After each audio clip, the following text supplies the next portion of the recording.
बच्चों, आप सबों को जय यीशु। और आप लोग सब कैसे हैं? मैं आशा करती हूँ कि आप लोग सभी कुशल मंगल होंगे। और तो आइए हम अपना कैटेकिज्म क्लास शुरू करने से पहले हम ईश्वर को धन्यवाद दें आज के दिन के लिए। और हम पवित्र आत्मा की शक्ति हम सबों पर उतरे, ताकि हम जो भी आज पढ़ाई करने जा रहे हैं, प्रभु यीशु के बारे में जानने जा रहे हैं, उसको हम अच्छी तरह से समझ सकें। तो आइए अब एक पल के लिए अपनी आँखों को बंद करें और अपनी हाथों को जोड़ें। हे सर्वशक्तिमान पिता परमेश्वर, हम आपको धन्यवाद देते हैं इस सुंदर दिन के लिए, इस सुंदर समय के लिए आपने हमें दिया है। हे प्रभु यीशु, आपने कहा है जो मेरे नाम लेकर जो कुछ मांगता है मैं उसे पूरा करूँगा। तो प्रभु यीशु, हम आपकी आत्मा, आपकी पवित्र आत्मा को हम सबों पर, विशेषकर हमारे सभी बच्चों पर आपकी आत्मा को भेज दीजिए, ताकि हम आज जो भी पढ़ाई करने जा रहे हैं, जो भी सीखने जा रहे हैं, उसको हम मन ध्यान लगाकर सुने, समझे और अपने जीवन में लागू कर सकें। हम यह प्रार्थना करते हैं ख्रिस्त हमारे प्रभु के द्वारा, आमीन। क्रूस का चिन्ह पिता और पुत्र और पवित्र आत्मा के नाम पर, आमीन। तो बच्चों, हमने पिछली क्लास में हमने पढ़ा था दुखियों के प्रति प्रभु यीशु का प्यार। तो मैंने आप लोगों को कहानी बताया था कि झोपड़ी में गरीब परिवार वाले रहते थे ना, झोपड़ी में आग लग गई थी तो दूसरों की मदद की। और किस प्रकार जब हम प्रभु यीशु को देखते हैं तो प्रभु यीशु काना के विवाह में लोगों की मदद की। जब अंगूरी ख़त्म हो गई थी तो प्रभु यीशु अंगूरी पानी को अंगूरी में बदलकर लोगों की मदद की, दुखियों की मदद की। तो आज मैंने आप लोगों को बताया था पिछली क्लास में कि आप लोगों को जो क्वेश्चन है ना, उसका आंसर ढूंढ के अपनी कॉपी में लिखने के लिए बोला था, है कि नहीं? आप लोग अच्छे बच्चे हैं, जरूर किया होगा। हाँ, तो मैं आप लोगों के लिए मैं पुनः मैं प्रश्न पढ़ती हूँ। पहला है, काना नगर के विवाह में किस चीज़ की कमी हो गई थी? काना नगर के विवाह में किस चीज़ की कमी हो गई थी? तो उसका उत्तर है काना नगर के विवाह में अंगूरी की कमी हो गई थी।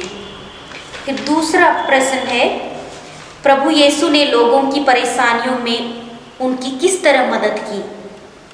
प्रभु यीशु ने लोगों की परेशानियों में उनकी किस तरह मदद की? तो उसका उत्तर है प्रभु यीशु ने पानी को स्वादिष्ट अंगूरी में बदलकर लोगों की परेशानियों में मदद की। और तीसरा क्वेश्चन है, आप गरीब और दुखियों की मदद कैसे करेंगे? आप गरीब और दुखियों की मदद कैसे करेंगे?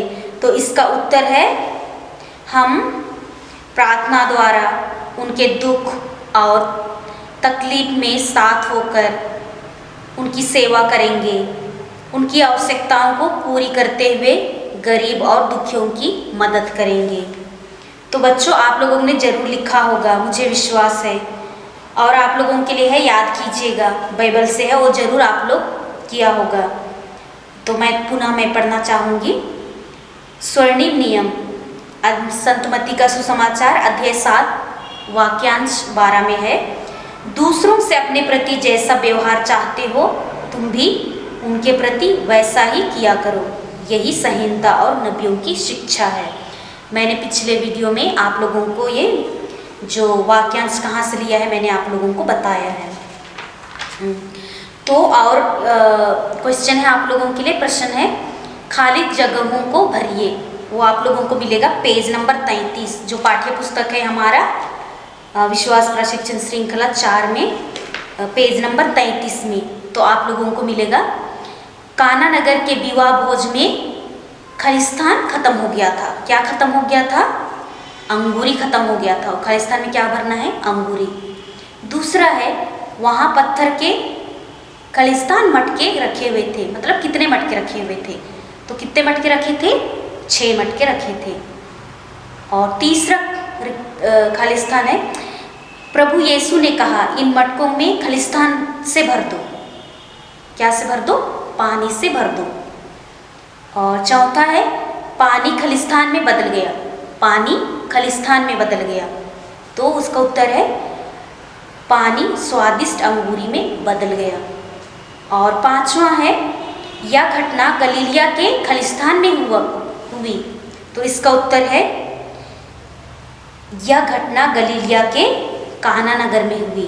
तो बच्चों, जो हमारा अध्याय 8 है दुखियों के प्रति प्रभु यीशु का प्यार, यह पाठ यहीं से समाप्त होता है। तो आज हम पढ़ने जा रहे हैं अध्याय 9।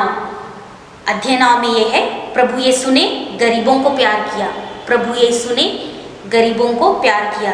तो मैं आप लोगों को आज एक कहानी बताने जा रही हूँ, जो इंसिडेंट या घटना बताने जा रही हूँ जो हमारे बापू महात्मा गांधी के साथ हुआ था।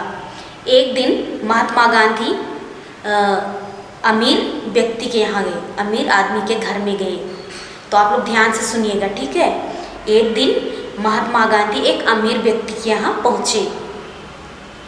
तो गांधी जी जब पहुँचे, गांधी जी को नंगे बदन में देखकर उसकी छोटी बेटी थी, होगी छोटी, आप लोगों के जैसे थी होगी, छोटी बेटी बोल रही है, दादाजी आपके पास कपड़े नहीं हैं, आप बिना कपड़े पहन के आए हैं, बिना कमीज के हैं। मैं अपने पापा से मैं कह दूँ कि आपके लिए कमीज खरीद के दे और मैं ला दूँ आपके लिए।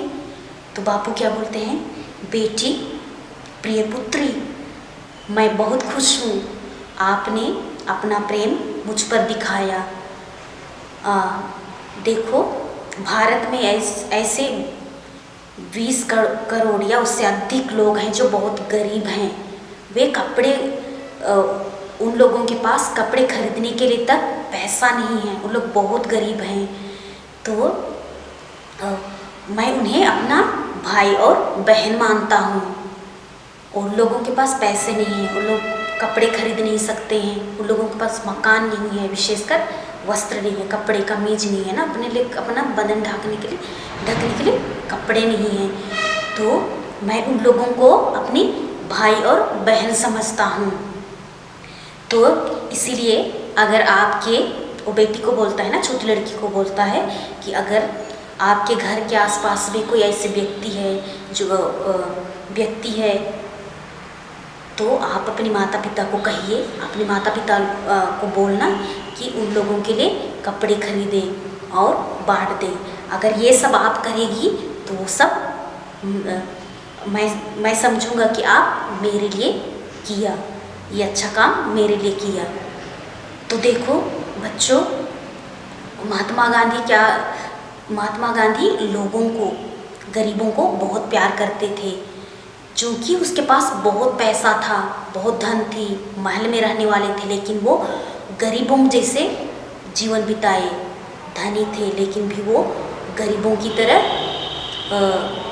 जीते थे। जैसे गरीब लोगों के पास कपड़े नहीं हैं, उसी प्रकार गांधी जी कपड़े नहीं पहनता। आपने जरूर पिक्चर में देखा होगा, आप लोगों को पिक्चर में भी मिलेगा। आप लोगों का बुक है ना, पेज नंबर 34 में देखो गांधी जी का पिक्चर देखो, इसमें गांधी जी बिना कपड़े के हैं। तो वैसे तो गांधी जी गरीबों को प्यार करते थे, इसलिए वे गरीबों की तरह वे रहते थे। तो हमें भी गरीबों की तरह जीवन बितानी है और उन लोगों की मदद करनी है। हमारे अगर घर के आसपास में लोग हैं जो बिना कपड़े के हैं, उन लोगों को हमें अपनी जो कपड़ा एक्स्ट्रा है या फिर ऐसे है जो छोटा हो जाता है या पुराना कपड़ा है, तो उसको अच्छे साफ करके हमें देना चाहिए। इस प्रकार हम गरीबों की मदद कर सकते हैं। तो इस प्रकार हम गरीबों को प्यार दिखा सकते हैं, प्यार कर सकते हैं। तो गांधी जी ने लड़की से कमीज़ लेने के लिए इनकार कर दिया, क्योंकि हमारे भारत में बहुत से ऐसे गरीब हैं, इसलिए। ठीक है। तो बच्चों, मुझे विश्वास है कि आप लोगों को ये जो इंसिडेंट या घटना है जो गांधी जी के साथ हुआ था, वो आपको ज़रूर समझ में आ गया होगा। तो मैं अगले अध्याय में, अगले क्लास में मैं आप लोगों को यही सिखाऊंगी कि किस प्रकार प्रभु यीशु गरीबों को प्यार किए। तो आज तो हमने गांधी जी के बारे में पढ़ा कि किस प्रकार गांधी जी, हमारे बापू, गरीबों को प्यार किए और लोगों को भी प्रोत्साहित किए कि वे भी कैसे लोगों को प्यार करें। तो आप लोगों को यही सीखना है कि अपने दोस्त या अपने पड़ोसी में जो भी गरीब दुखी हैं, बच्चे हैं, बड़े बूढ़े हैं, उन लोगों को भी प्यार करना है। तो आज का क्लास हम यहीं से समाप्त करते हैं। तो आइए हम ईश्वर को धन्यवाद दें इस समय के लिए हमें दिया है, जिससे हम यह पाठ जो प्रभु यीशु ने गरीबों को प्यार किया वो दूसरों के द्वारा लोगों को बताते हैं। तो आइए एक पल के लिए पुनः हम अपनी आँखों को बंद करें और हाथ को जोड़ें।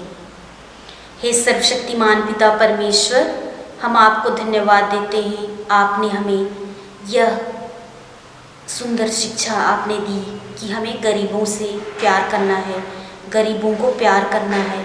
इसलिए हे प्रभु, आप हमें ऐसी कृपा और आशीष से भर दीजिए ताकि हम अपने जीवन में लोगों की सेवा कर सके। हम यह प्रार्थना करते हैं ख्रिस्त हमारे प्रभु के द्वारा, आमीन। क्रूस का चिन्ह पिता और पुत्र और पवित्र आत्मा के नाम पर, आमीन। सबों को जय यीशु।